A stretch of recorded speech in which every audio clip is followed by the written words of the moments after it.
The interview with Ullman sequence also introduces the first use of artificial light as a character in the film.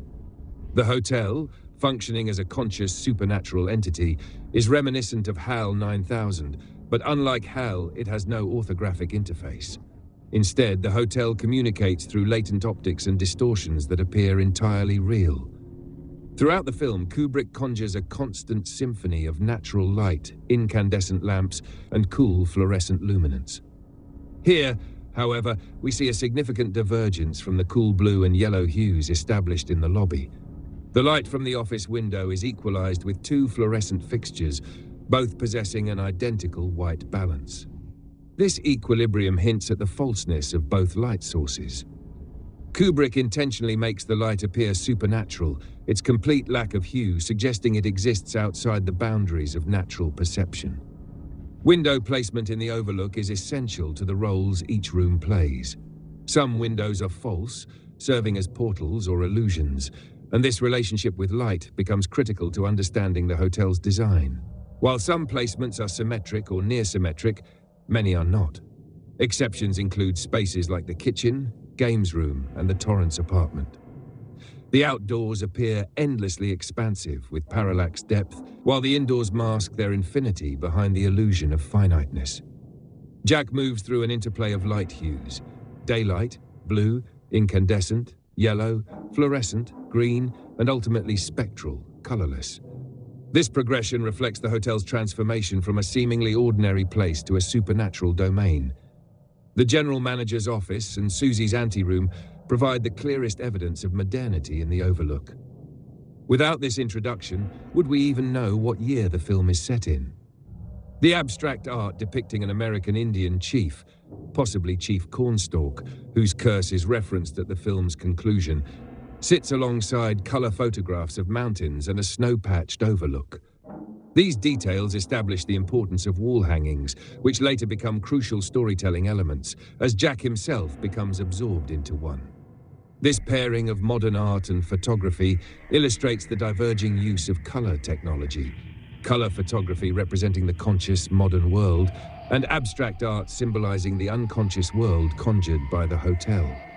Susie's anteroom contrasts sharply with Ullman's office, a ghostly bright space littered with emblems of the past, awards, certificates, black and white photos, and a county map. The warm orange hues of the office invoke a Mesoamerican palette, sitting at the crossroads of earth tones and blood reds. This interzone drains photographic dimension from light skin tones, reducing the space to a monochromatic tomb. Inset shelves mimic burial urns in ancient reliquaries, while ceiling-mounted light boxes reach skyward, suggesting a connection between the earthly and the ethereal. A wall-hung map on the left symbolizes Ullman's limited domain, confined to what his radio can reach, a stark contrast to Danny's seemingly infinite shining abilities. Opposite the map hang gilded awards, symbols of materialism and hollow success. Clothing and hair tones subtly reinforce character roles. Susie and Ullman are introduced as backlit redheads, with Susie's outfit blending into the background. She fades into the room, moving around Ullman to fetch coffee, a ghostly echo of her subservience to the hotel's will. Ullman's red, white and blue outfit is intentionally high contrast, projecting authority while his hair color blends seamlessly with the curtains. Both are framed within these curtains, an intentional nod to their dual role as living beings and ghosts of the Overlook. Ullman's outfit, with its bold contrasts, demands dimensionality, yet the desk and window in the background subtly introduce asymmetry into the frame. Kubrick masterfully balances these elements, reminding us that even the most ordinary interactions are layered with distortions and hidden meanings.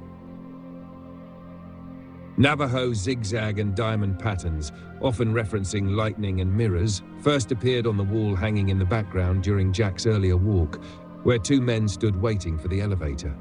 These patterns re-emerge here on the curtains, which are drawn open to let in light. This suggests that the act of rendering humans as ghosts is tied to an indigenous natural force, a subtle animation moving from a blanket to the open curtains. The alignment is precise. The ceiling light fixtures meet the edges of the curtains, but not the window itself, reinforcing the idea that this tomb is also a portal. A long dissolve transitions us to the Torrance family's Boulder apartment complex. The layout mirrors elements of the Overlook's establishing shots, but with distinct differences. The complex appears in the near background, extending off-camera to the right. A forested mountain dominates the left, while a centered parking lot frames the foreground. Unlike the Overlook, this complex doesn't camouflage itself within its environment. It's earthbound, not otherworldly, and asymmetry dominates the scene, except for two cars on the right that form an almost symmetrical pair. This shot is a grounded reflection of the Overlook's initial aerial view. A basketball hoop stands off to the far left, subtly animating into the next shot, where we see a gold basket perched on an ironing board. The shelf-like balconies of the apartment transition into the shelves visible in the next interior scene. Kubrick's logic flows both forwards and backwards throughout The Shining. On some subconscious level, we recognize that this parking lot represents the origin of Jack's yellow beetle, a detail we've already observed during his earlier journey to the Overlook. The repetition of forms and the deliberate use of symmetry and asymmetry remind us that time and space within the film are not linear.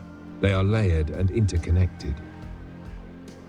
Inside the asymmetric apartment, we see pairings used as background information, art and design elements scattered intentionally. Books form zigzag patterns angled to the left, contrasting with the right-angled paper messages behind the counter at the Overlook. The Navajo and Apache patterns here feel integrated, not purchased for display like in the hotel. This is a lived-in space where the spirit isn't forced or controlled but naturally present. Some things, like the child's painting in a later scene, aren't even hung. And then there's the yellow plastic basket. Its color matches the gold ballroom's entrance curtains, making it a central symbolic object. Nearby sits a baseball, the first spherical shape introduced in the film. Later, a tennis ball combines this spherical shape with the same striking yellow hue, creating continuity. Wendy and Danny's introduction is a subtle nod to American settler life, reflected through minimalist lower-middle-class decor. Danny sits transfixed by a Warner Bros. Cartoon on the TV, a dialogueless Roadrunner and Coyote short. These cartoons, echoing conflict and survival, were inspired by what westward travelers observed in Death Valley. Meanwhile, Wendy is reading Catcher in the Rye. While Danny absorbs motion visual storytelling, Wendy is lost in the textual world of Holden Caulfield, a teenager grappling with self-hatred in 1950s America. Jack later mirrors this teenage angst in his rants, making him a spiritual candidate for Holden's bitterness. The book Wendy reads is stacked near shelves full of angled spines, mirroring the dimensions seen in the curtains from Ullman's office. Jack, as a writer, will become trapped in this textual world, repeating a single sentence endlessly until he's finally absorbed into a photograph. These transitions from text to image are visually bridged by patterns on the walls, connecting the Torrance's apartment to the Overlook. Wendy's outfit is a curious blend, part union suit, part hop dress, a strange nod to early settler attire from the 1850s. Danny, meanwhile, is dressed in USA iconography. He's surrounded by visual elements that reflect his inner world, including a halo-like baseball, symbolic of both innocence and repetition. His finger movements mimic Bugs Bunny's ears on the cartoon playing on the TV, reinforcing the theme of doubling. The tablecloth is a classic picnic gingham, adding another layer of Americana. This table setting, however humble, is later mirrored in the family quarters of the Overlook, building a quiet but steady visual bridge between the Torrance's current life and the nightmare awaiting them. Danny's transformation and those of the other characters follow pathways defined by color and costume. Every element, from the milk's glow in his glass to the patterns on blankets and curtains, reinforces this tonal narrative. The changes in perspective and distance are deliberate, creating connections in subtle, almost imperceptible ways, pulling us deeper into Kubrick's layered storytelling. Her reverse angle in the conversation advances the theme of doubling in the background. 2 saucepans, 2 milk cartons, symbolizing the source of the milk in Danny's glass, and 2 dish soap bottles. While this doubling is not as unsettling as Jack's later fractured identity, it foreshadows horror within the mundane. Seen in reverse, the doubling moves from the background here to the foreground in the interview, and finally to the mirror-like dissipation in the lake. But this doubling isn't perfect. It's uneven, much like Danny's crooked finger. This asymmetry mirrors the imperfections of humanity and consciousness itself. Danny, however, shows he's mastered his interior self. He makes his case as the hero of the story, asserting his command. A person in the measure of one's thumb stands in the midst of one's self, lord of what has been and what is to be. One does not shrink away from him. Upanishad, Hume translation, 1911. The film's symmetry is momentarily disengaged as the camera focuses on a single shot of Danny, framed waist up, raising his finger, a humanized reflection of the doubling first introduced by the mirrored lake background. His shirt visually extends from the colors and patterns of Ullman's desktop flag, subtly connecting these disparate scenes. Notice how the baseball, which earlier hovered near Danny's head like a halo, is now positioned on his left side. This slight shift hints at another layer of perspective, just as we're now at a different angle to the books behind him. The scene ends as Danny's peanut butter and jelly sandwich breaks in half, continuing the theme of doubling through an act as simple and human as eating lunch.